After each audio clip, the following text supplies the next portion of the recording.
días, feliz viernes, ¿cómo estás? Muy bien, Paola, ¿y tú? Muy bien, muy contenta con lo que nos traes el día de hoy. Hay dos películas que, una vez más, considero interesantes. Yo hago la selección a ver qué tal les parece. Vámonos pues, a lo que vamos, ¿no? Una película italiana hablada en inglés que se llama La Giovinezza en italiano, Youth en inglés. En México, afortunadamente, gracias, le dejaron el nombre como La Juventud. Muy bien. No tiene ningún nombre engañoso. Dirige Paolo Sorrentino, un director bastante popular en México, especialmente por la película que nos entregó el año pasado, que es La Gran Belleza. Un despliegue visual en donde nos narraba la decadencia de la cultura occidental. Pues bueno, un poco está haciendo lo mismo en esta mini historia de dos hombres muy maduros, un director de orquesta que ya está retirado, interpretado por Michael Caine, un director de cine que está buscando entregar su última película, su testamento fílmico, interpretado por Harvey Keitel, que están en este hotel spa de ultralujo, escondido en los Alpes suizos, en lo que asumimos es un verano, porque pues están todos muy cómodos, sin frío ni nieve. Y ahí más o menos nos va contando el sentir de estos dos seres al final de su vida, ¿no? La película se llama La Juventud, creo que para hacernos un contrapeso con lo que estos hombres están viendo ya en su vejez avanzada, ¿no? Cuando ven al mundo pues como lo que es, ¿no? Algo mucho más insignificante de lo que creemos, al hombre también mucho más insignificante de lo que creemos. Tiene sus desbalances, no es una película perfecta, especialmente si la comparamos con La Gran Belleza, que es la película anterior, pero lo que sí tiene es estos despliegues y desplantes visuales que también sabe hacer Paolo Sorrentino, estos maravillosos encuadres que construye en sus películas, mucho juego de color, mucho movimiento de cámara. Tenemos a Rachel Weisz, que interpreta a la hija del director de orquesta. Ella, en un par de monólogos que se lanzan en la película, medio se la roba. Y tenemos por ahí también la aparición sorprendente de Jane Fonda, la que tenemos justo ahora a cuadro. Se desarrolla dentro de Italia, la historia. No, están en Suiza. Okay, están en Suiza. Es como una especie de micro Naciones Unidas, porque además el hotel está lleno de personajes culturales de todo el mundo. Vemos ahí a una especie de Johnny Depp que está preparando su nuevo papel. No es Johnny Depp, es Paul Dano. Vemos ahí a alguien que imita más o menos a quien sería Maradona, metiéndonos a la cultura popular del fútbol. Hay juegos muy variados para hablar justo de la cultura occidental.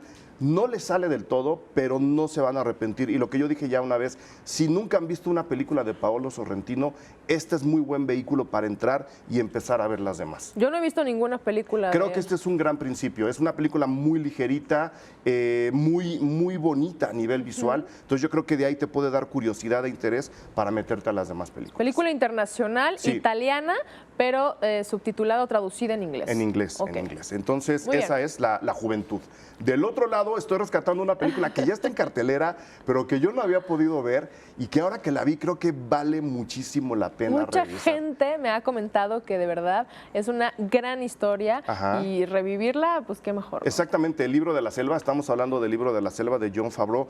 Jon Favreau, uno de los mejores directores por encargo que tiene ahora Hollywood, lo que le dan lo hace bien y yo creo que es la mejor prueba de eso.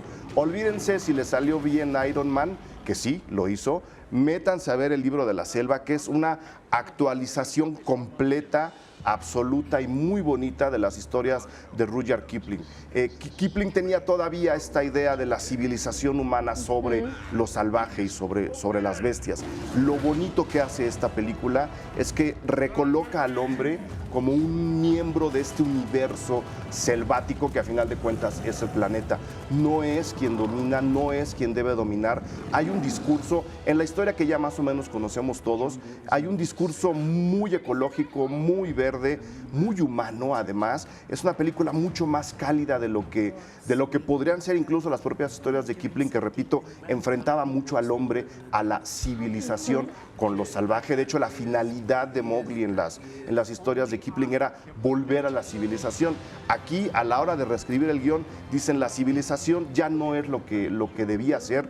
tenemos que reintegrarnos a la naturaleza, tenemos que encontrar el misticismo con la naturaleza y la verdad, la película lo deja muy claro, lo establece muy bien y lo desarrolla en una película súper emocionante. Emocionante, lo estoy viendo ahí en pantalla, de verdad, las imágenes impresionantes, Sí. ese gran contacto con la naturaleza que se puede apreciar y que también no son los típicos dibujos animados, ¿no? No, a los eso- que están acostumbrados los niños hoy en día. Visualmente es bien interesante porque si bien es toda animación por computadora, de repente tiene ahí unos desplantes que parecería animación tradicional.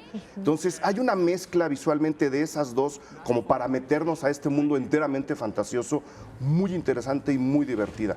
Hay algunos, especialmente estos encuadres laterales, y cuando vemos a Mowgli caminar con otros animales a lo lejos, ahí por ejemplo, que parecería que estamos viendo una película de animación tradicional.